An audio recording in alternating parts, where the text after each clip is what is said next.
안녕하세요. 반갑습니다. 안녕하세요. 반갑습니다. 와, 너무 장소 좋아요. 네, 주현미 우베슬입니다. 오늘 청주에서 오신 특별한 손님을 모셨거든요. 이분을 간단하게 말씀드리면 한국코치협회 KPC 전문 코치 기관 심사위원이시고요. 또 해냄 글쓰기 클래스를 운영하고 계신 1인 기업의 대표십니다. 그리고 마흔의 꽃피운 삶을 고백합니다 라는 책을 쓰신 작가분이세요. 이분을 어떻게 좀 소개를 해드릴까라고 생각하다가 제가 오늘 정말 딱 제 마음에 확 와박히는 문장을 발견했습니다. 3장의 제목인데요. 행동은 반드시 미래의 성장을 선물한다 라는 내용입니다.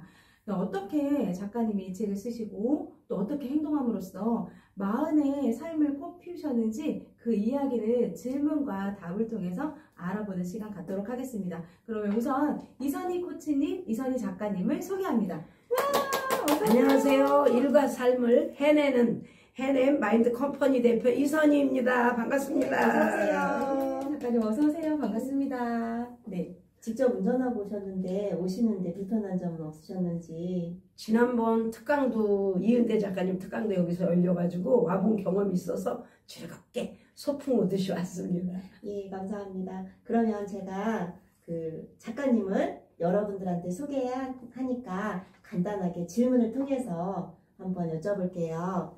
그 책을, 한 권의 책을 쓰셨잖아요. 예, 제목도 좋아요. 마흔의 꽃 피운 삶을 고백합니다.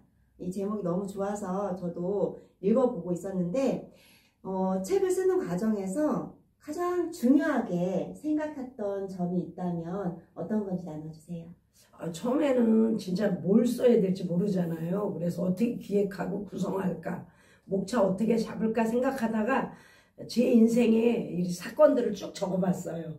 그랬더니 거기서 몇 가지 중요한 게 나오더라고요. 전환점도 있고 그렇게 쓰기 시작했답니다. 어떻게 그래도 책 쓰기가 정말 어려웠을 텐데 저도 지금 개인적으로 초보를 쓰고 있는데 정말 힘들더라고요. 근데 책 쓰면서 어려웠던 점 그중에 좀 여러 가지가 있었을 건데 그중에 기억나는 가장 어려운 점하고 그 어려운 점을 어떻게 극복하셨는지가 좀 궁금해요. 솔직히 책 이 4장에 손주 얘기 들어있거든요. 이제 초고는 빨리 써놓고 그 손주 얘기를, 제 얘기는 좀 이렇게 솔직하게 드러내도 괜찮은데 손주 얘기를 어디까지 드러내고 어디까지는 드러내지 않아야 될까, 이걸 좀 고민했어요. 그래서 초고 쓰고 나서 그 방황하는 기간이 좀 오래 있었는데 이은대 작가님이 이렇게 말씀하시더라고요. 일단 써보고 그때 가서 마지막 퇴고 중에 아니면 그때 가서 드러내지 않아도 된다. 그 말에 이제 용기 갖고 쓰기 시작을 했고요.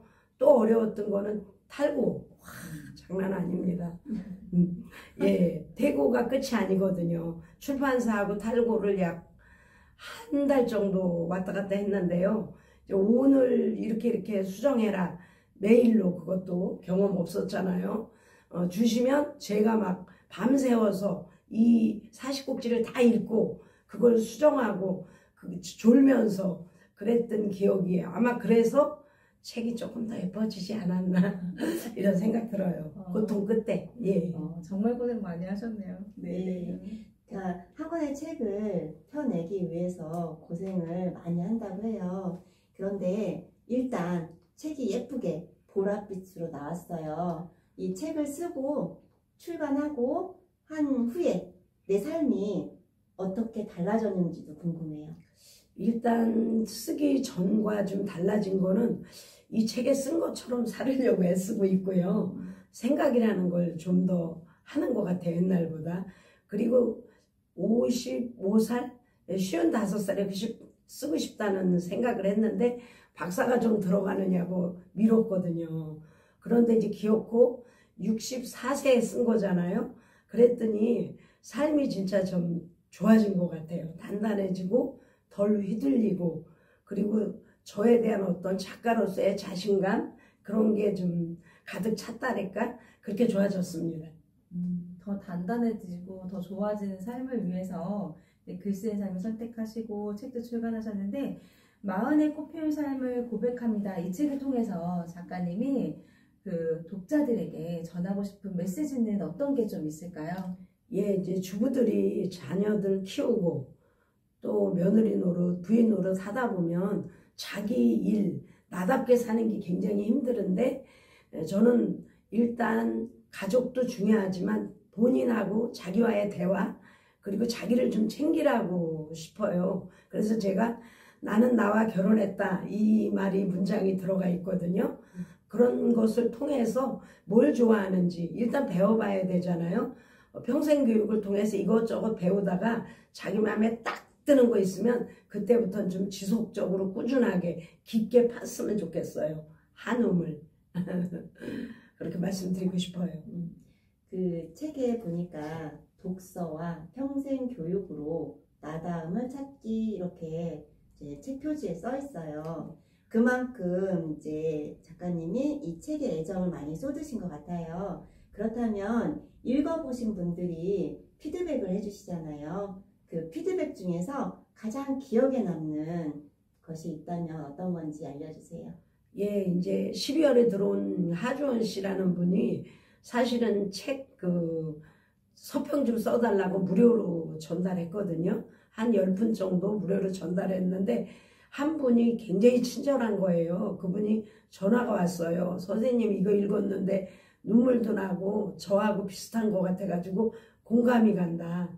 주부들이 사실 자신을 못 챙기다가 어느 날 내가 누군지 궁금해지고 그때부터 고민을 하면서 새로운 변화를 꿈꾸잖아요. 저도 이제 주변에 장애가 많았어요. 특히 이제 가장 가까운 남편은 사업을 하는데 그걸 좀 도와줬으면 좋겠는데 제가 다른 일 하니까 굉장히 말렸는데 그 빌런을 무시한 건 아니고 도와주면서 꾸준하게 제 일을 이렇게 했더니 지금은 이제 그냥 이해하고 봐줄 정도로 이렇게 하고 있습니다. 그래서 누구든지 시작은 고통스럽고 어렵다. 그러나 나중에 이렇게 꽃이 피니까 시도해봐라. 자기가 좋아하는 거 한번 찾아봐라. 이런 말 하고 싶어요.